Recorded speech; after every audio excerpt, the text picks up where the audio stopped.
I have a lot of complicated feelings on Trump for all the obvious reasons. You know, there's a weird history between the two of us. So there's sort of my own personal reaction to him, and then there's my political analysis of him. Personally, I have mixed feelings about him. I see how charismatic he is, how dynamic he is, how strong he is, how he doesn't bow down to anybody, no matter how much is thrown at him. And I respect all of that. Politically, I see him as the juggernaut he is.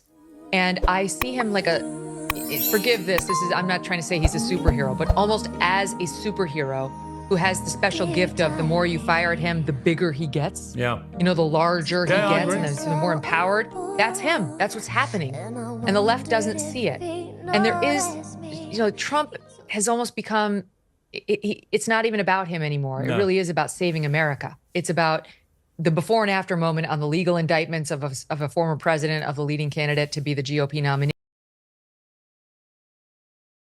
Don Lemon's firing. I had an exchange with Chuck Todd where he said, how can you have the level of certainty that there are two genders? And I explained in the manner of somebody who happens to have a biology degree, which I don't usually like using. You don't need a biology degree to know something about biology. You don't need to have a Harvard degree to be able to have standing to speak on a subject of science. But I have those things. And for an audience that particularly wrongfully elevates their attachment of value to those degrees, I decided to use that in my favor and broke down for him. Here's what two X chromosomes mean. Here's what an X and a Y chromosome mean. And that exchange went viral as well. And I think this one was more by chance, but he quickly was no longer on the air at Meet the Press, which was his main show shortly after. I had done the same thing with Don Lemon. Shortly after, we had exchanges like that at the Breakfast Club.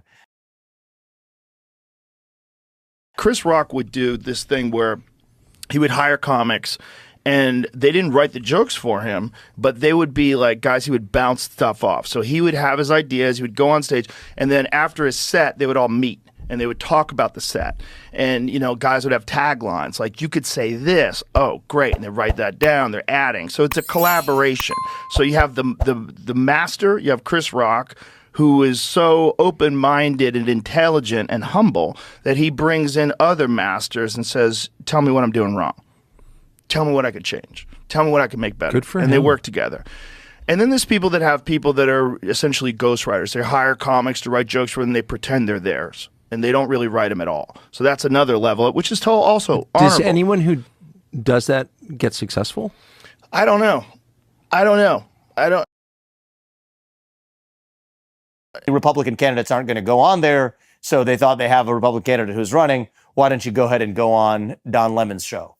We had a kind of interaction where this man went haywire. I had just given a speech at the NRA meeting, and he picked on one particular thing that I said, which is a fact of history, that Black Americans in the United States did not get to enjoy their civil rights until they actually had their Second Amendment rights.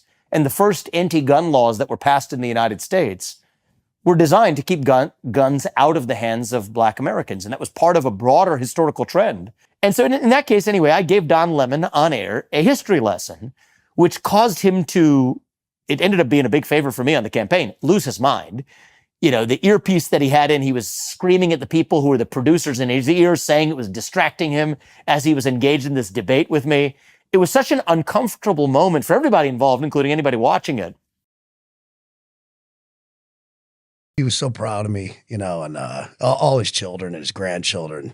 My son and him were like really close. And my son leaned on him for so much advice. And now he's kicking ass, you know, working for this company, Kraken, and also doing a little side hustle with our Happy Dad guys. Oh, is he? Yeah. He's got a little side thing with them. Your son is one of the nicest guys. Well, it's probably the thing that you could say to me that I'm most proud of right there. He really is. Of everything I've done and everything I've been, people, when they say that, and it happens often for people that know him, that's the top of the food chain for me in accolades. Yeah, he's well, one thing that he does, I don't know why that made me fucking he always will send me messages to say like congratulations, or just something like to let you know that he's paying attention, that he cares, you know. He's a thoughtful guy. He is. It must skip a generation is what my friends always joke. The game is, we will poke and prod at you with ill-informed but provocative opinions. hoping that by being as annoying as possible, you will say something fatally stupid, demolish your reputation online, and elevate my reputation, the journalist, as an investigator who can then walk away with like your scalp, so to speak, on his belt. Now, and so that's the kind of interview you face, where every single word the interviewer utters is a verbal trap.